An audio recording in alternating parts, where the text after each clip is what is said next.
Ok, obrigada. Bom dia a todos e todas.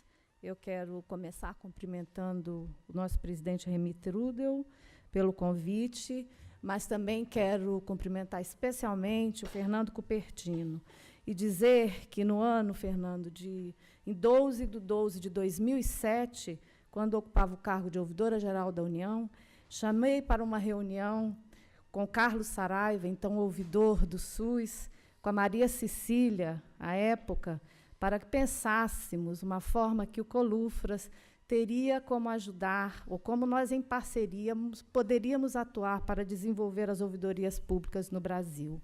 E hoje, Fernanda, é a realização concreta dessa atividade pensada há tantos anos, né? Obrigada, porque, através da sua interveniência, nós tivemos a oportunidade de aqui estar e poder relatar da experiência brasileira sobre um tema que é tão caro para os democratas, para os que defendem a democracia como forma de governo.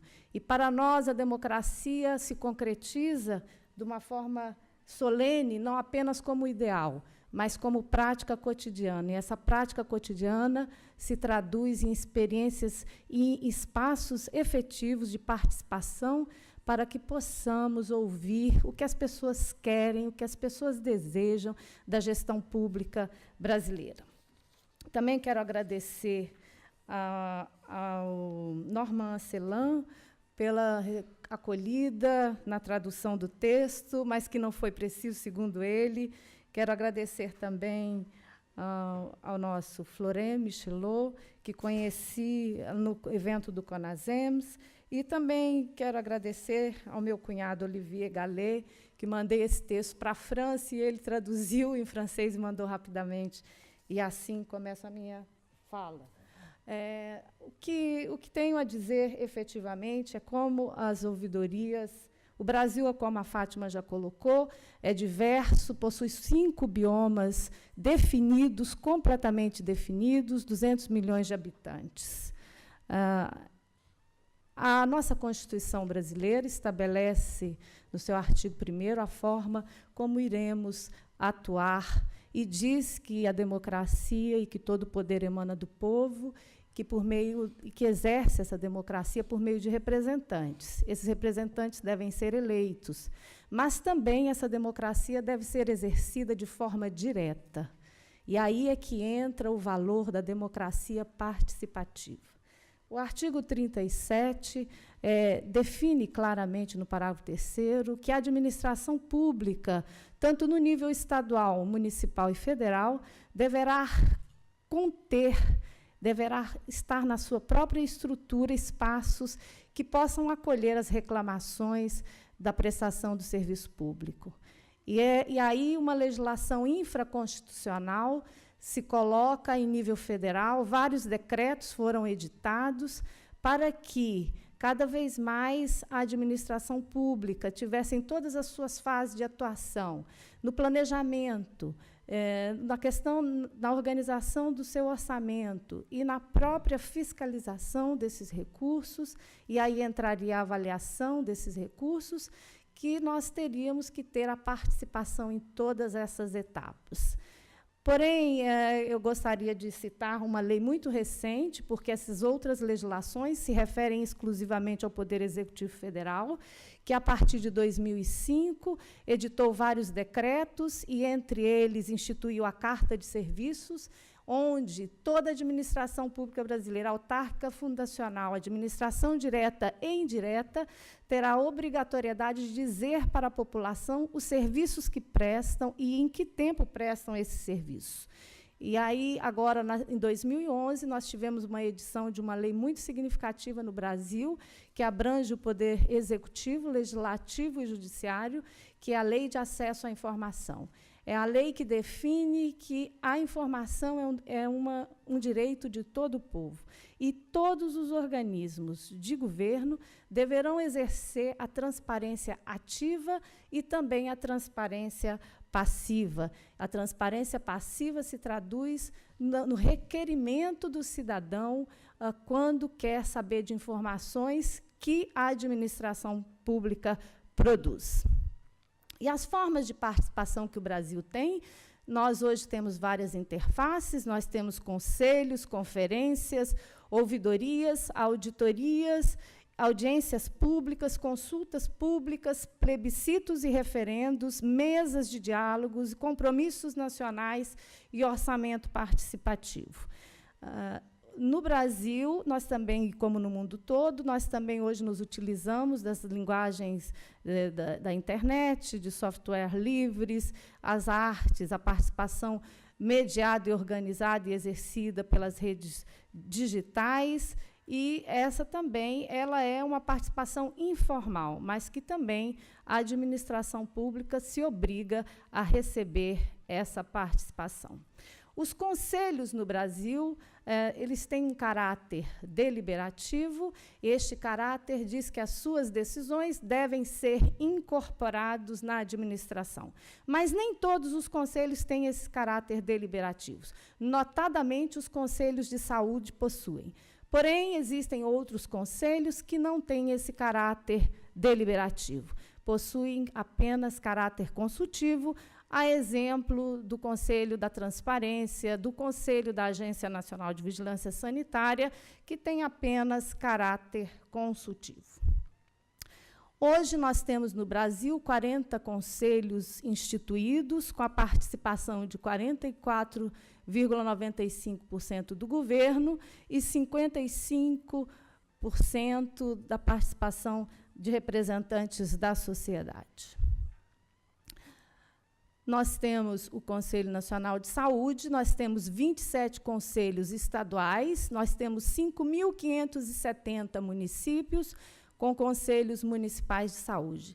Hoje, nós totalizamos aproximadamente 60 mil conselheiros de saúde no Brasil, com competência para fiscalizar a aplicação de recursos, verificar se o serviço prestado atende às necessidades e se a política implementada se adequa ao desejo da população. Então, essa é a competência dos conselhos, porém, a realidade ainda está a desejar na efetiva realização de sua competência. Conferências nacionais. No Brasil, nós realizamos grandes conferências que têm legislação definida, mas, a partir de 2003, é que se redesenhou um novo formato para as conferências nacionais. E, assim, elas deverão ter as suas etapas completamente instituídas, as etapas municipal, estadual e finalizando num evento de síntese e de caráter nacional. A partir de 2003, nós tivemos 87 conferências. Desde 1941 até 2002, nós tivemos apenas 41 conferências no Brasil.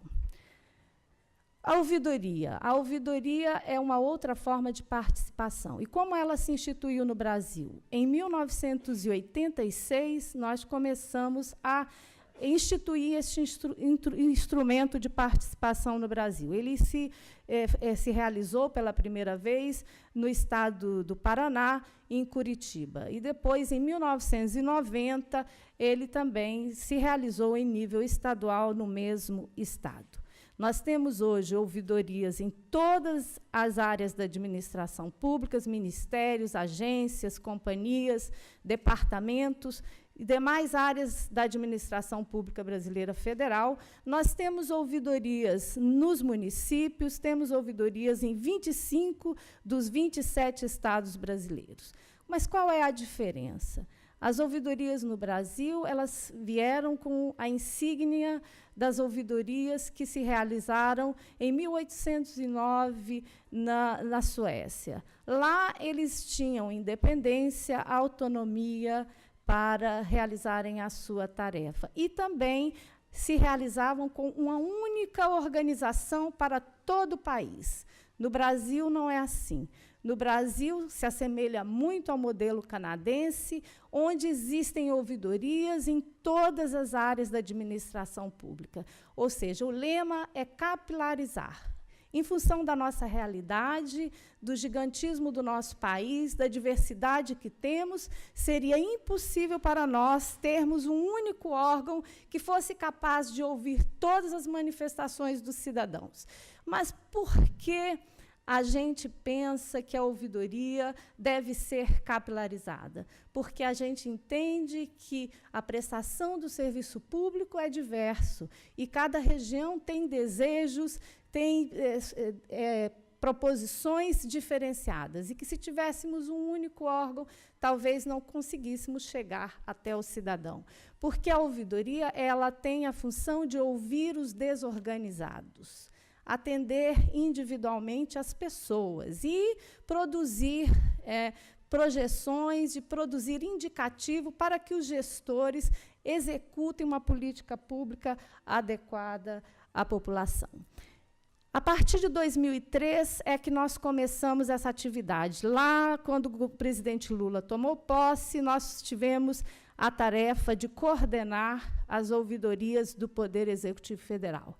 Fomos nomeados por 8 anos para que pudéssemos começar e desenvolver esse trabalho em âmbito federal. Começamos com 33 unidades de ouvidorias e terminamos em 2011, quando deixei o cargo de ouvidora-geral da União e passei a ocupar o cargo de ouvidora da Agência Nacional de Vigilância Sanitária, com 165 unidades de ouvidorias federais instituídas. Porém, hoje, nós já temos mais que isso. Nós já temos 250 unidades de ouvidorias. E, nos estados, como disse anteriormente, temos 25. Dos municípios, nós temos mais ou menos 800. E, na área de saúde, obviamente, eu vou entrar agora, porque a saúde no Brasil, todos aqui sabem, foi definido pela Constituição, mas, no seu artigo 199, estabelece a saúde suplementar no Brasil. E aí nós temos ouvidorias na saúde, no ouvidor SUS, que atua diretamente para o Sistema Único, na Anvisa, onde eu ocupo o cargo de ouvidora, e na ANS, que é uma outra agência que coordena os planos e a política suplementar de saúde no Brasil. No ouvidor SUS, nós temos 661 ouvidorias. E essas ouvidorias elas estão nas secretarias estaduais, municipais. Nós recebemos, no ano de 2012, 33 mil manifestações. A ANS recebeu, no ano de 2012, 5.944 manifestações. Essas manifestações são diferentes de pedido de informações. O ouvidor SUS recebeu 4 milhões de pedido de informação no ano de 2012. A ANS recebeu 1 milhão de pedido de informação. A Anvisa, onde eu estou, recebemos lá, em 2012, 38.145 manifestações. Dos 33.989 municípios brasileiros que têm hoje uma vigilância instituída, apenas 45 municípios possuem unidade de atendimento à população. E aí a gente percebe a dificuldade e os desafios que temos para o Brasil. Nós precisamos de instrumentos que ampliem a participação da sociedade e o funcionamento dessas estruturas sejam funcionamentos eficazes e que as suas decisões sejam consideradas na construção das políticas públicas. E também permanece o grande desafio do Brasil da capilaridade dos instrumentos de participação. Pensando nisso e tentando avançar, o governo federal propôs um pacto pela participação social como método de governo, exatamente para ampliar, para formar e para estabelecer canais de participação na gestão pública. Esse sistema irá interligar todos os canais de participação do Brasil, conselhos, ouvidorias, audiências, consultas públicas, tudo que possa dizer para a gestão o que deve e o que pode ser melhorado no país. E, assim, também ele tem um objetivo de fortalecer o funcionamento óbvio e assegurar respostas a essas pautas que se colocam cotidianamente para os gestores. Aqui nós temos um colega que tem a missão de trabalhar no Conselho Nacional de Saúde há 8 anos, cearense também como eu, e ele sabe da realidade, da dificuldade da participação e de ouvir e estar atento a todas as sinergias para que a gestão pública se torne de acordo com o desejo do povo. Nós tivemos muitos êxitos nesses períodos, realizamos muitas conferências, fizemos colóquios, fizemos um intercâmbio com o Canadá, com o Fórum Canadense de Ombudsman, para que pudéssemos realmente fortalecer, ampliar e capilarizar esse espaço. Entendemos que a ouvidoria no Brasil se assemelha muito ao modelo canadense e queremos fortalecer essa parceria, porque entendemos que assim nós estaremos juntos, construindo parceria, formando pessoas para atuar nesse espaço, porque muitos não dão valor ao espaço de participação. Preferem atuar na gestão, porque o ouvidor ele não muda nada, ele apenas faz uma interlocução, ele trabalha com o convencimento. E muitos não desejam porque não têm recursos, não têm estrutura, então se torna difícil trabalhar a participação. Mas estamos avançando e queremos avançar cada vez mais. E, por isso, alguns resultados nós já observamos da participação. E, nesses resultados, eu destaco a Lei Maria da Penha, que é uma lei recente, que as mulheres no Brasil todas se subsidiam dessa legislação para fortalecer o seu conceito de mulher e de estar na sociedade.